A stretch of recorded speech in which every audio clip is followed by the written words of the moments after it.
Welcome to One Cuentista Channel. Welcome to One Cuentista Channel.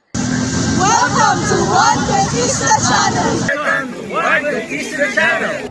Welcome to One Cuentista Channel. Dahil ang bawat isa sa atin ay may Dahil ang bawat isa sa atin ay may Ang bawat isa sa atin ay may Dahil ang bawat isa sa atin ay may Dahil ang bawat isa sa atin ay may Dahil ang bawat isa sa atin ay may Ang bawat isa sa atin ay may Kwento!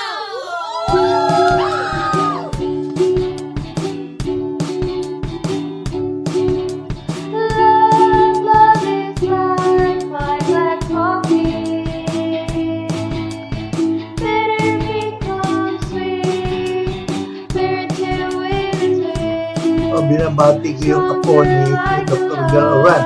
Kasi nung namatay siya ay isa ako sa isang kabataan na nagsalita sa kanya eh.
ino-honor pa rin si Emilio Jacinto, lalo na sa panahon ngayon na nakakalimutan na natin yung history ng Katipunan. Yung kung gusto mo maging makabayan, maging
Sa gabing madilim, nangis mo,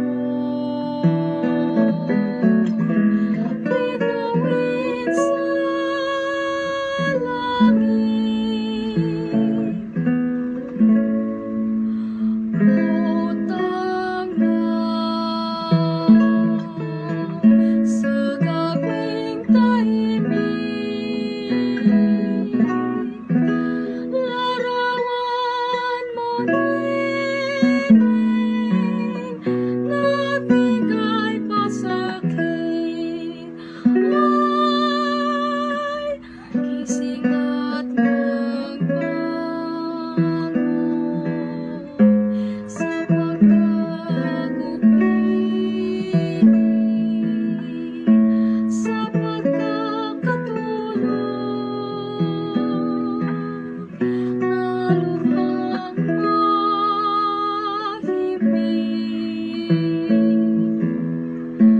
Buksan ang bintana at ako'y dumawit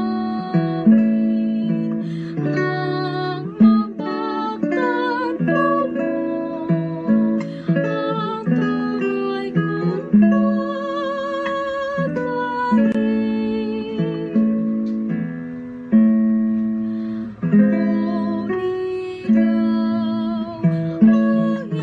Ilaw sa gabing malamig, sa gabing malamig, wangis mo'y bituin sa langit.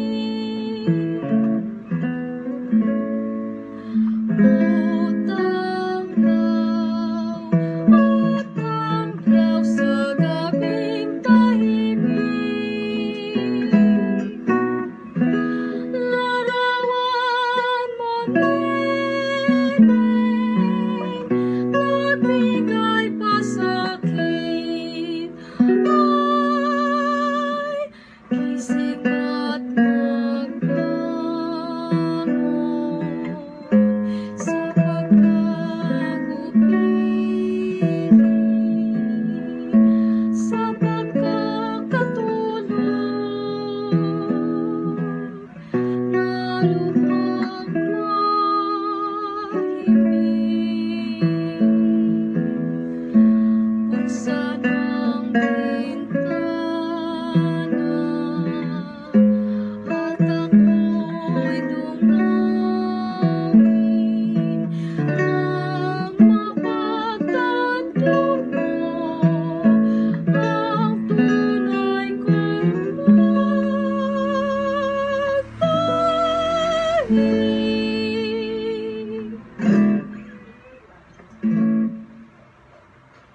Magandang araw po sa ating mga magulang, pamilya, kaibigan, at sa lahat na nagmamahal sa musika na kasama natin ngayon mula sa iba't ibang dako.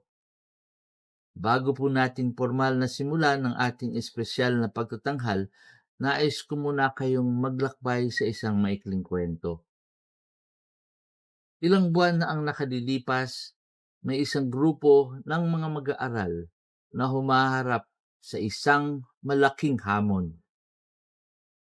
Hawak nila ang mga instrumento na bago pa lamang sa kanilang mga kamay at bisig. Ang ilan ay may hawak na arko ng biolin. Nag-aabang kung paano mapapasayaw at mapapakanta ang mga kwerdas. Ang ilan naman ay nakaupo sa harap ng piano, nakatitig sa mga puti at itim na teklas ni tila isang palaisipan na kahirap lutasin. May mga nakayakap sa maliit na ukulele, tinitiis ang kaunting kirot sa mga daliri habang pinag-aaralan ang mga tamang kwerdas. At mayroon ding nakaupo sa likod ng mga hampas ng tambol. Sinusubukang pagkasunduin ang ritmo ng kanilang mga kamay at paa. Noong una, normal lang na may mga maling nota. May mga pagkakataong hindi magkatugma ang kumpas. At may mga sandali na pagkabigo na kung mas madaling sanang sumuko, itinabi na lamang nila ang kanilang mga instrumento. Ngunit hindi nila ginawa iyon. Araw-araw, linggo-linggo, sila ay nag-ensayo. Nagpatuloy sila at unti-unting ang mga maling nota ay naging tamang himig. Ang mga simple tunog ay naging magagandang musika. Ang musikang maririnig nyo ngayong gabi. Dahil ang ating recital ay paunang itinala, hindi ninyo makikita rito ang mahabang oras ng pag-iensayo, ang walang sawang pasensya ng ating mga guro, o ang paggabay ng mga magulang mula sa kani-kanilang mga tahanan. Ngunit mararamdaman ninyo ang bunga ng lahat ng kanilang pagsisikap at dedikasyon. Bagamat magkakahiwalay tayo at manonood lamang sa isa kanya-kanyang mga computer screen, ang musikang ibabahagi nila ngayon ang magbubuklod sa atin sa isang silid. Kaya naman ihanda ang inyong mga speakers, maupo ng komportable at ihanda ang puso na maantig at mabilib. Sama-sama nating pagdiwang ang tagumpay ng ating mga mag-aaral sa violin, piano, ukulele at drums. Maligayang pagdating sa ating virtual music recital. Simulan na natin ang musika.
isang paring mamamatay tao.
Ikaw ang pumatay sa akin.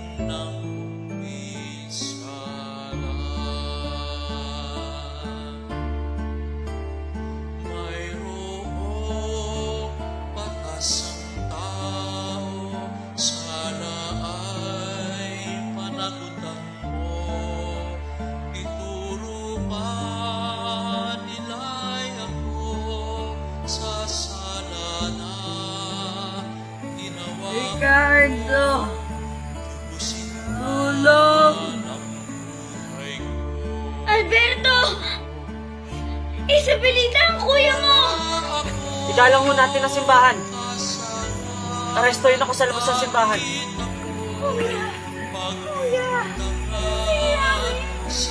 Isabelita, wala akong kasalanan.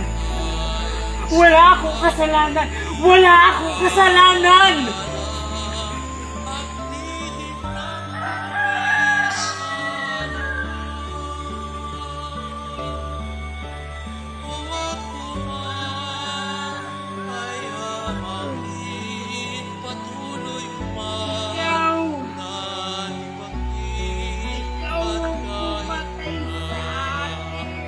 Pakiusap! Ako ay payagan niyang magpiyansa! Ang anak ko ay walang kasalanan! Wala siyang kasalanan! Ang anak ko ay isang pari! Naniniwala ako wala siyang kasalanan! Paano ba kayo? Ano lang po? Sa mga panahon ito na tayo lamang ang nagdadamayan. Baka ano ba mangyari sa inyo, Mama? Naririto lamang kapatid ko si Crispin. Meron sana tayong lalaking nakaagapay.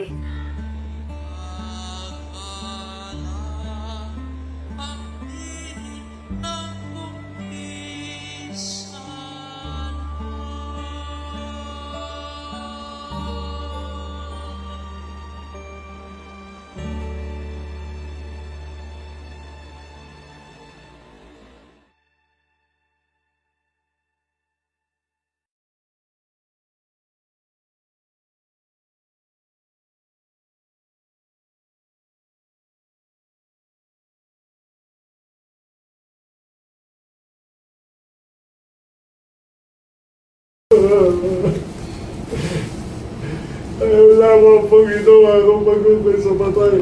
At hindi na po nakatulog eh. Narito pa ako itong isa. Lakas mo ang loob mo. Paano ka po'y nag-iinana? Aking pangarap, huwag kang lalayo. Pagsisikap at angking talino, hahanguin ang puso kong bigo.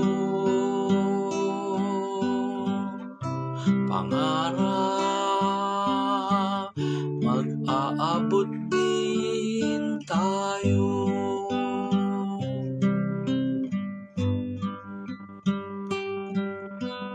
Kay sakit ng ganito, Matay lamang ito. ang tinig Batang-bata. nasasaktan. Talaga. Ang tulad ko, Ayun. hangad ko lang. Ngayon kung malalaman, tatalam na ang aking panibagong paraang na pag-aralan. Aking pangarap, huwag kang lalayo. Pagsisikap at angking talino, hahanguin ang puso kong bigo.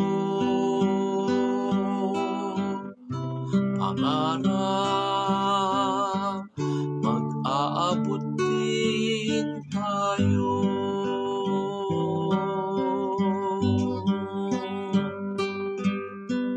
Kay lupit ng mundo, may ngiti kahit bigo. Ang hirap ay tinatago, hangad ko lang pangarap ko. Aking pangarap, huwag kang lalayo. Sa wakas. Pagsisikap at angking talino, Mainam. hahanguin Mainam na mainam. puso kong bigo. Ngayon, Pangarap, masusubukan kung talagang hindi maabot ang katanungan ng Diyos. tayo.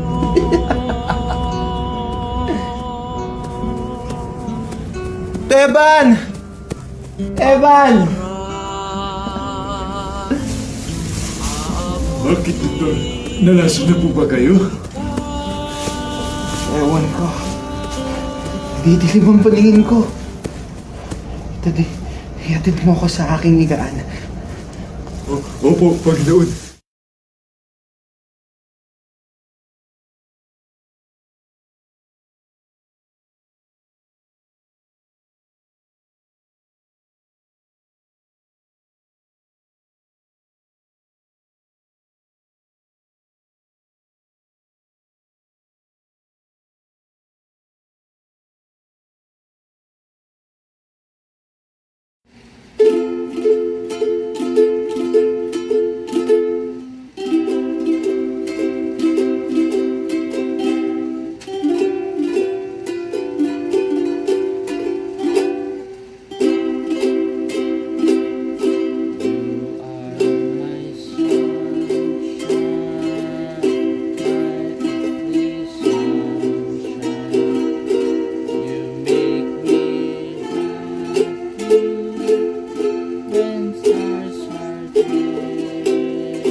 Mga kwentong may saysay.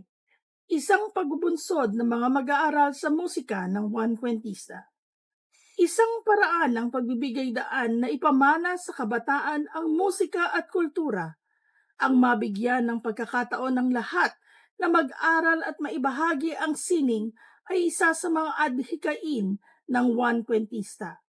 Ito ay isinulat ng aming nuno na si Emilio Jacinto sa kanyang kartilya na ang buhay ay dapat ginugugol sa isang banal na kadahilanan.